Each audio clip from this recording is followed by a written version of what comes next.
Baik, terima kasih. Bismillahirrahmanirrahim. Assalamualaikum warahmatullahi wabarakatuh. Waalaikumsalam warahmatullahi wabarakatuh. Alhamdulillahirrabbilalamin. Wassalatu wassalamu ala asrafil anbiya'i wal mursalin. Habibana wa nabiyyana Muhammadin sallallahu alaihi wasallam wa ala alihi wa ashabihi wa man tabi'ahum bi ihsanin ila yaumiddin wa ba'd. Alhamdulillah, syukur kepada Subhanahu wa taala yang telah memberikan kepada kita kenikmatan iman, Islam dan juga ihsan. Kemudian salawat dan salam sama-sama kita curahkan kepada junjungan alam Habibana wa nabiyyana Muhammadin sallallahu alaihi wasallam, kepada seluruh ahli baitnya, para sahabatnya serta orang-orang yang mengikuti jejak sunnahnya ila yaumil qiyamah. Terima kasih pertama kepada Bapak Dr. Sutarto, MSI, dan juga admin, dan juga pada kesempatan kali ini insya Allah kita akan mendengarkan sedikit ya terkait dengan semacam atau ini kita sebut saja awal untuk tesis gitu ya, WIP ataupun proposal tesis nanti untuk penelitiannya dari Bapak Ansori Umar SH ya. Oke, terima kasih atas kehadirannya. Jadi lebih detailnya nanti Pak Ansori akan memberikan semacam ulasan dalam nggak usah lama-lama, 5-10 menit terkait dengan materi ini, terkait dengan yang dibaca ini gitu ya, yang ada ya tentang judulnya terkait dengan apa pendidikan agama Islam Muhammad Al-Bani dan implementasinya di Indonesia gitu ya. Nah, kita kasih waktu dalam 5 menit ya, 5-10 menit untuk ini. Tapi sebelumnya izin Pak Dr. Sato boleh namanya diganti agar nanti saya mau print screen. Kemudian Pak itu boleh di close dulu atau saya bisa juga saya close dulu aja. Oke, saya ini stop share dulu. Kemudian kita mau di ini dulu untuk laporannya kita buat namanya Pak Dr. mau diganti ke namanya di rename salah satunya untuk ada bukti untuk ininya. Jadi, nah mukanya juga kelihatan gitu ya. Dia nanti kita bisa apa print screen, kita bisa foto, gitu ya. Oke, bisa atau saya bisa rename di sini nggak ya? Belum. Pada terserta bisa rename.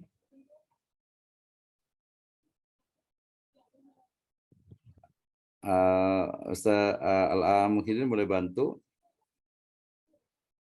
di yang titik 3-nya itu kemudian di klik. Ini yang punya siapa namanya?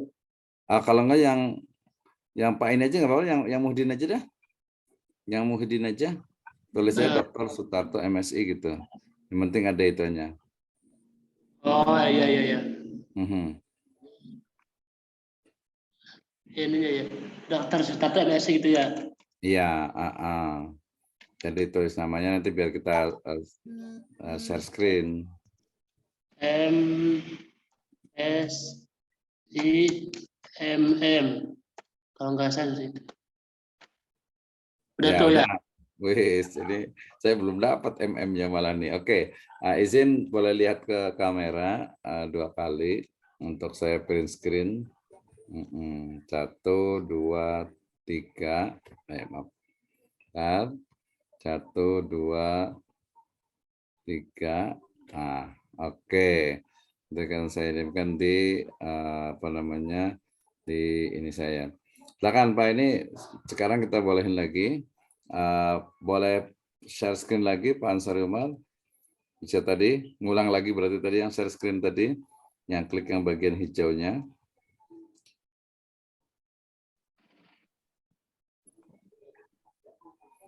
Ada nggak yang share screen-nya? Bentar Pak, udah masuk tadi. Ada di bagian paling tengah itu yang share screen. Nah, hijau. Oke. Bisa? Iya Pak. Udah masuk kan Pak? Udah bisa ya? Oke, sip. Udah bisa. Ya, silakan apa yang akan diteliti, kemudian seperti apa caranya, kemudian kira-kira apa yang mau diinikan. Silakan Pak Ansori. Ya, Assalamualaikum warahmatullahi taala wabarakatuh. Bismillahirrahmanirrahim. Alhamdulillahirabbil alamin. Allahumma shalli ala Muhammad wa ala ali Muhammad. Rabbi shrah li sadri wa yassir li amri wahlul 'uqdatam min lisani yafqahu qawli. Allahumma faqqihna fid din wa amalan shalihan mutaqabbalah. Yang saya hormati sebagai pendidik Bapak Dr. Misno, Bapak Sutarto, dan Bapak Surya Amarta. Malam ini saya ingin presentasikan tentang tesis saya dengan judul Pendidikan Agama Islam menurut Muhammad Nasaruddin Al-Albani dan Implementasi di Indonesia. Untuk yang pertama, latar belakang masalah.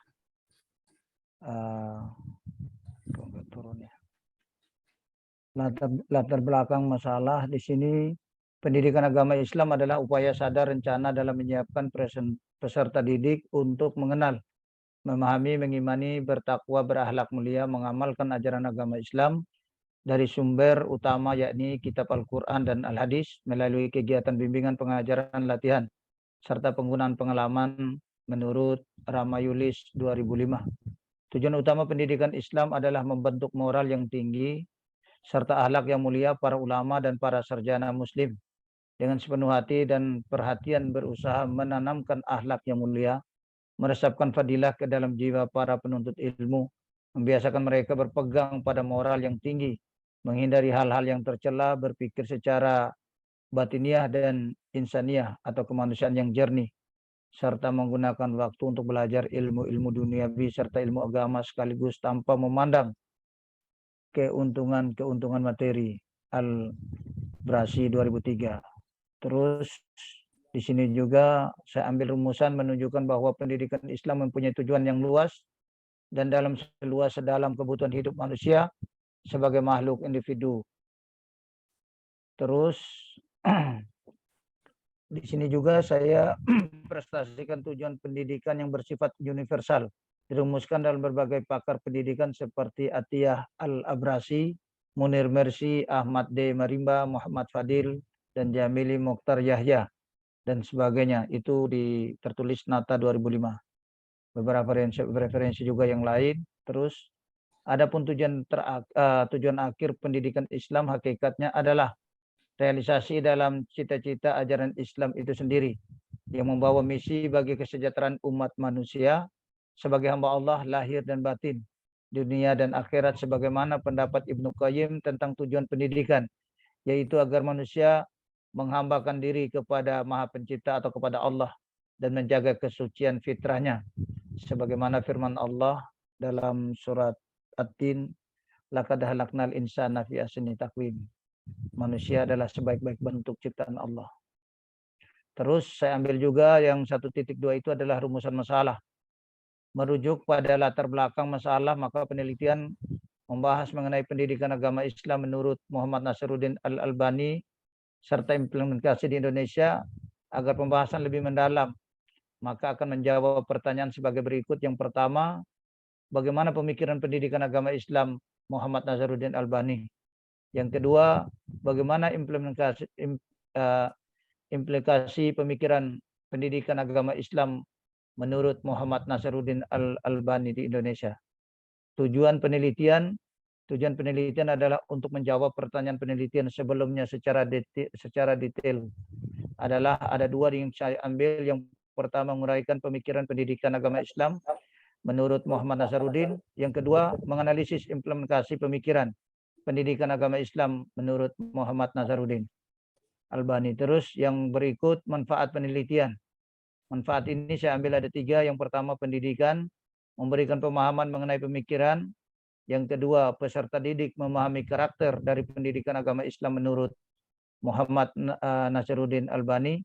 Yang ketiga, masyarakat umum dapat mengamalkan pemikiran pendidikan agama Islam.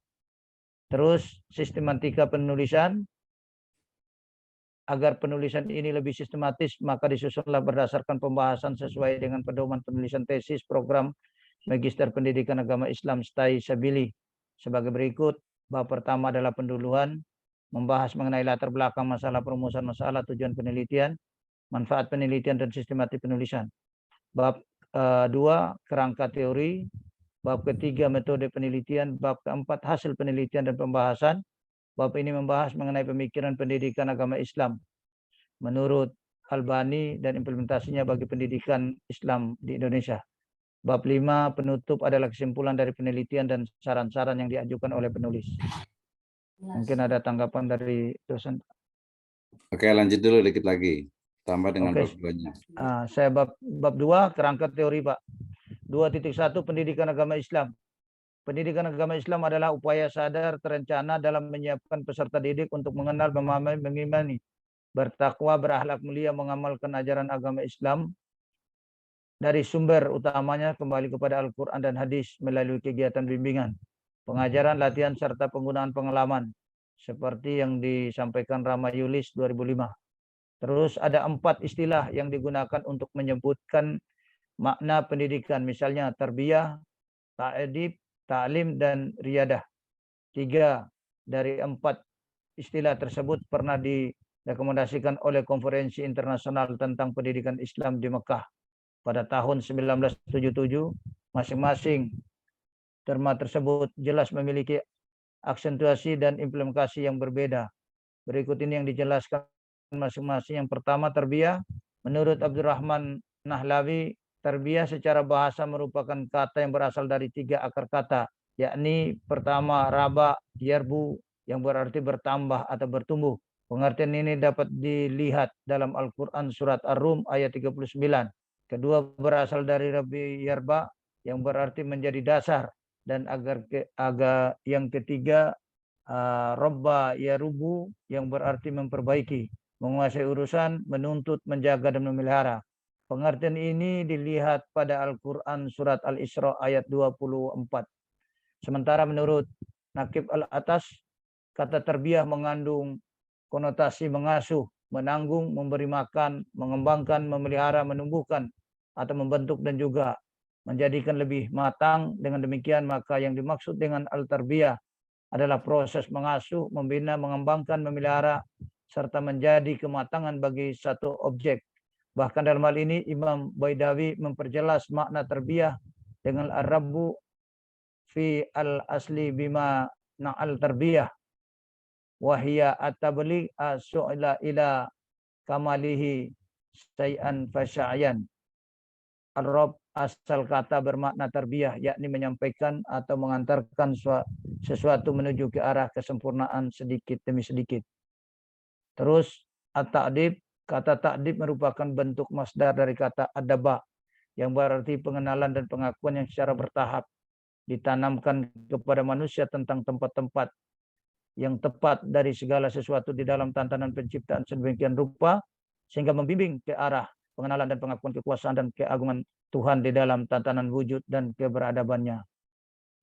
Terus yang ketiga, al-ta'lim. Menurut Abdul Fattah Jalal dalam buku Minal Usul Al-Tarbawiyah fi Al-Islam, istilah ta'lim diartikan dengan proses yang terus-menerus diusahakan manusia sejak lahir untuk melakukan pembinaan pengetahuan, pemahaman, pengertian, tanggung jawab, dan penanaman amanah. Batasan pengertian dipahami lebih luas cakupannya dibandingkan dengan istilah al-tarbiyah.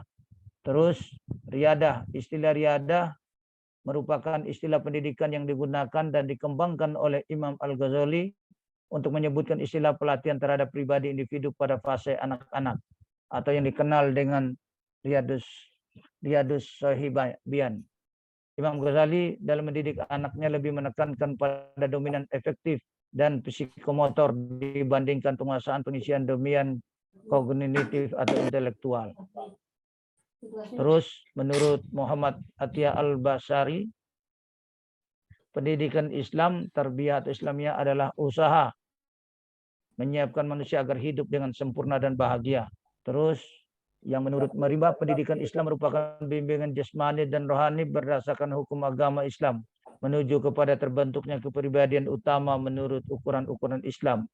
Menurut Yusuf Al-Qadrawi, pendidikan Islam adalah pendidikan manusia seutuhnya, akal dan hatinya rohani, jasmaniah, akhlak dan keterampilannya, karena pendidikan Islam menyiapkan manusia untuk hidup baik dalam keadaan damai maupun perang, menyiapkan untuk menghadapi masyarakat dengan segala kebaikan dan kejahatannya serta manis dan pahitnya.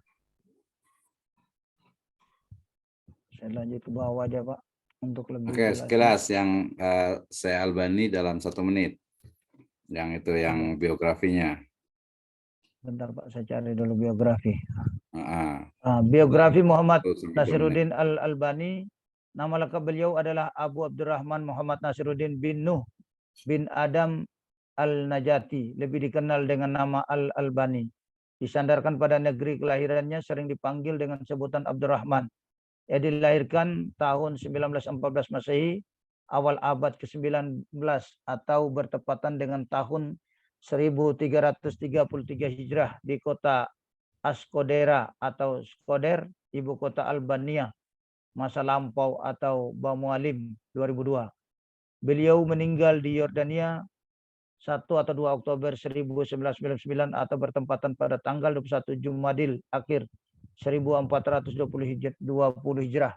Dengan demikian umur lumayan panjang jika dibandingkan dengan para ulama yang semasa dengannya. Bahkan hingga sekarang yaitu umur 85 atau 84 atau 85 tahun.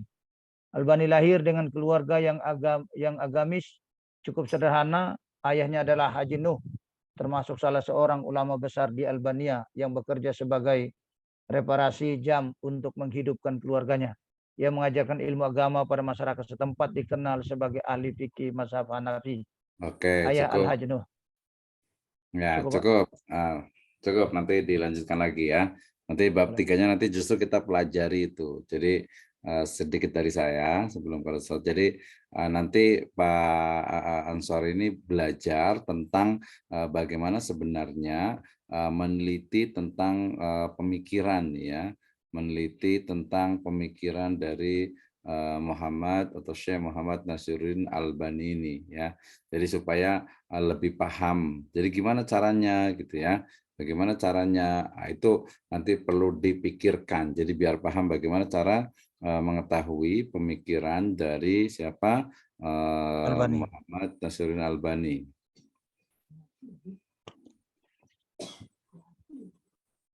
Oke, kita lanjutkan. Ya, nah itu penting ya. Jadi nanti harus bisa memahami itu sebentar. Oke ya.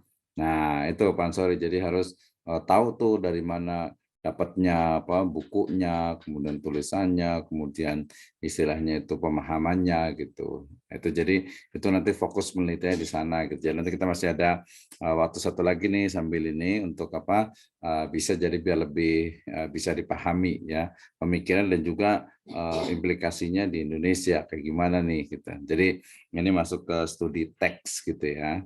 Jadi pemikiran dari Syekh Muhammad Nasiruddin Albani terkait dengan pendidikan gitu ya, terkait dengan pendidikan. Itu harus dipelajari ya.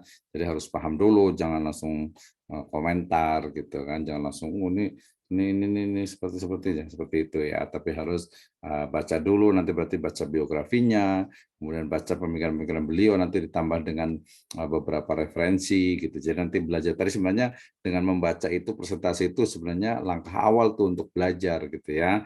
Nah, nanti kalau bisa belajar lagi ya nanti ikut lagi bisa ada presentasi dan sebagainya nanti sudah jadi terbiasa gitu ya. Jadi terbiasa untuk sebenarnya kuliah itu ya seperti itu ya mengungkapkan ide, gagasan, kemudian nanti mungkin siap untuk istilahnya itu dikomentari orang gitu ya, siap juga untuk ketika mungkin ada kesalahan dan lain sebagainya. Gitu ya. Jadi nanti ketika kuliah, pernah nih ini sebagai anggap saja ini sebagai awal untuk kayak semacam ujian proposal. Nanti mungkin setelah tanggal 29 atau ini nanti kita bisa ketemu lagi nanti bisa buat PowerPoint-nya masih ada waktu nih. Ya atau Boleh, mungkin Pak. dengan Pak yang lainnya setelah itu ya tanggal berapa? Tanggal 12 atau tanggal berapa ya? Terakhir itu ya. Atau malah lebih itu ya, mundur juga ya.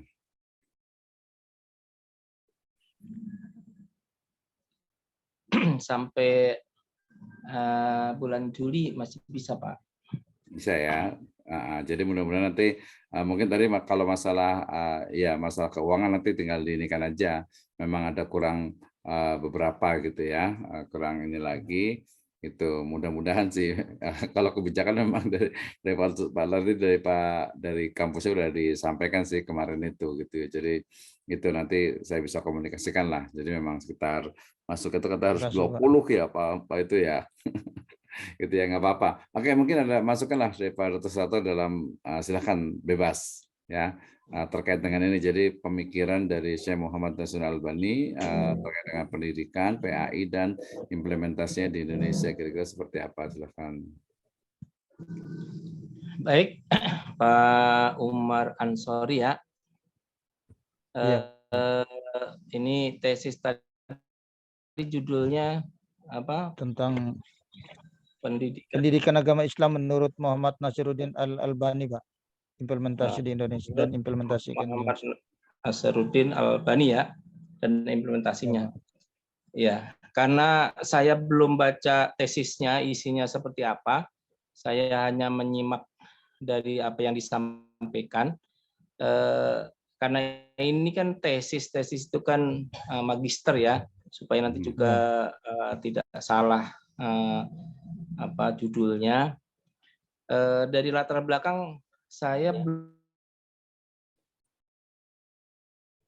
mendengarkan tulis punya alasan sehingga menulis ini ya, itu karena kalau saya lihat tadi sekilas latar belakangnya umum ya, pendidikan menurut siapa gitu ya, itu pertama. Yang kedua teori juga begitu, teori juga masih umum bahkan mengutip dari berbagai ahli. Nah, jadi kalau saya menangkap, karena saya belum baca kecuali saya udah baca teksnya, saya menangkap latar belakang ini masih terlalu umum sebagaimana tesis yang misalnya judulnya apa pengaruh media belajar terhadap hasil belajar pendidikan agama Islam misalnya gitu. Padahal yang saya pahami karena tadi belum dijelaskan itu ya. Ini metode penelitiannya apa karena penting gitu ya. Jadi dalam mengajukan proposal itu teori sebenarnya belum terlalu penting, justru yang terpenting masalahnya apa, kemudian mau diteliti dengan metode apa gitu ya. Tetapi dari judul saya bisa menebak gitu ya.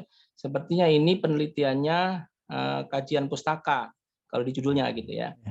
Tetapi justru ketika mau kajian pustaka harusnya menjelaskan latar belakang kenapa mau mengkaji pemikiran Muhammad Nasruddin Albani ini gitu ya. Itu mestinya jadi tekannya. Jadi pentingnya apa? Kenapa meneliti itu? Kemudian teorinya harusnya dikaji teorinya dari lebih banyak Nasruddin Albani ini. Saya belum mendengarkan tadi ya, malah mengutip dari berbagai para ahli itu ya. Kecuali penelitian kualitatif atau kuantitatif pada umumnya, nanti peneliti akan merangkum atau mensintesa dari berbagai teori, kemudian akan dibuat instrumennya berdasarkan teori itu. Kalau kajian pustaka mestinya fokus bagaimana pemikiran Nasruddin Albani ini gitu ya. Nah, itu pun kalau tadi ada membahas tentang biografi, tapi nanti biografi itu kan pada hasilnya, pada hasil penelitiannya, dan karena itu alasan dari pemikiran gitu ya. Jadi biografi itu sebenarnya tidak terlalu penting, hanya menekankan saja bahwa pemikirannya seperti ini. Justru jauh lebih penting adalah pemikirannya gitu. Jadi nanti untuk berikutnya Pak Ansori siapkan ini ya poin gitu ya, apa alasan di latar belakang sehingga mau meneliti ini. Itu yang pertama. Yang kedua, pembahasannya tentunya ya bagaimana pemikiran beliau ini. Kalau kajian pustaka tidak disebutkan kitabnya atau bukunya, berarti mungkin ada 10 karya gitu ya yang mau dikaji gitu ya. Jadi nanti bisa disebutkan tuh ada 10 karya. Jadi karya Muhammad Nasruddin Albani ini punya kitab ada 10 misalnya 1 2 ini segala macam. Nah, kemudian meneliti pustaka itu kemudian disimpulkan dan bagaimana implementasinya. Nah, dan itu saya kira agak rumit gitu ya. Makanya supaya tidak terlalu rumit disebutkan aja kitabnya kalau misalnya mau fokus kepada kitab tertentu.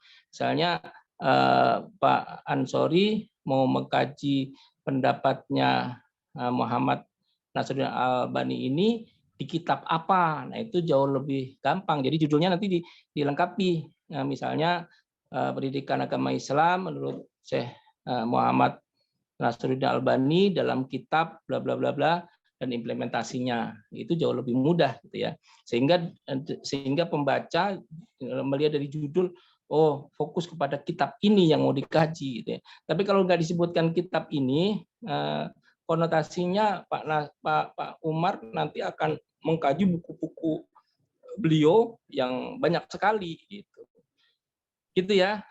Jadi sekali lagi saya belum menangkap alasan maupun teori, apalagi metodologi. Dan itu justru jauh lebih penting kalau dalam penelitian itu metodologinya. Cuman saya bisa nebak aja, hanya nebak, tapi tebakan saya bisa salah.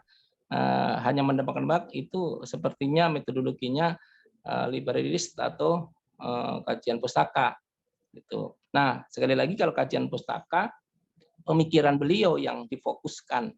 Seperti itu, Pak.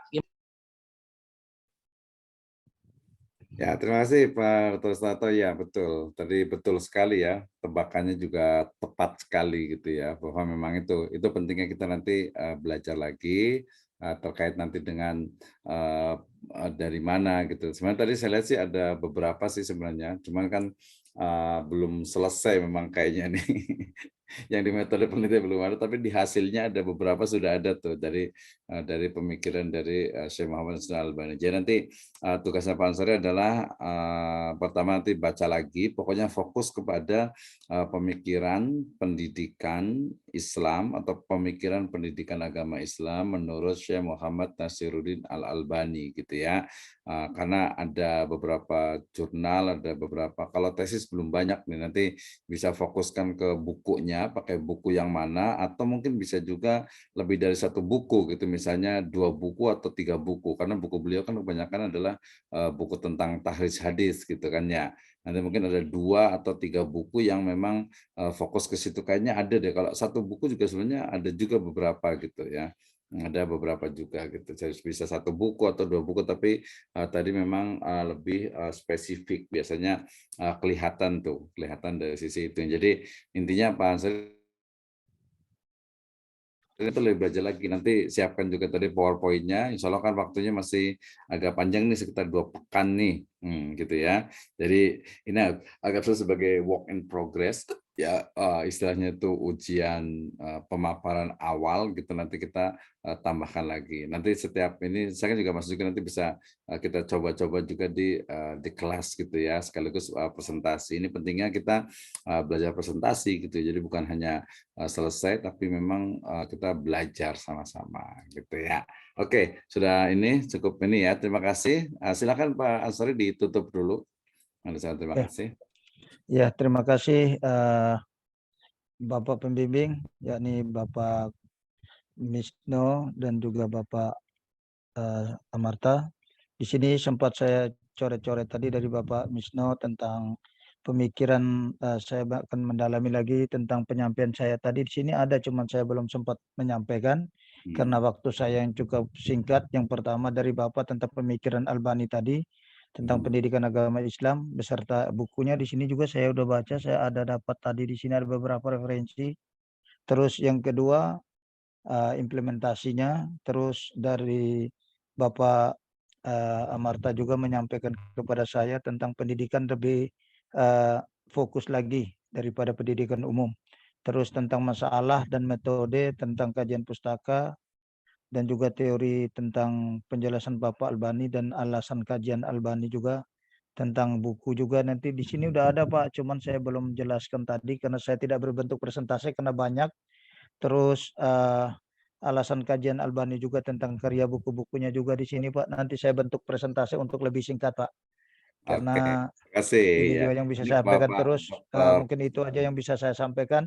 Terima kasih juga Pak arahan dari Bapak-bapak. Dr. Semoga ini Sutarto. untuk menambah pengetahuan saya Pak untuk lebih baik lagi ke depan. Terima kasih. Assalamualaikum warahmatullahi wabarakatuh. Waalaikumsalam warahmatullahi wabarakatuh. Baik, terima kasih ya Pak Ansari ya. Nanti Sama-sama Pak. belajar lagi, bikin lagi nanti konsultasi lagi biar kayaknya Oh iya. hasilnya bisa bagus deh. Tinggal lihat di Terima kasih Pak. beberapa buku gitu ya. Tadi ada buku bagus, cuman itu tentang itu apa Ara'ul Albani fit Tarbiyah. Jadi pemikiran-pemikiran Syekh Albani tentang tarbiyah gitu, tentang pendidikan gitu ya.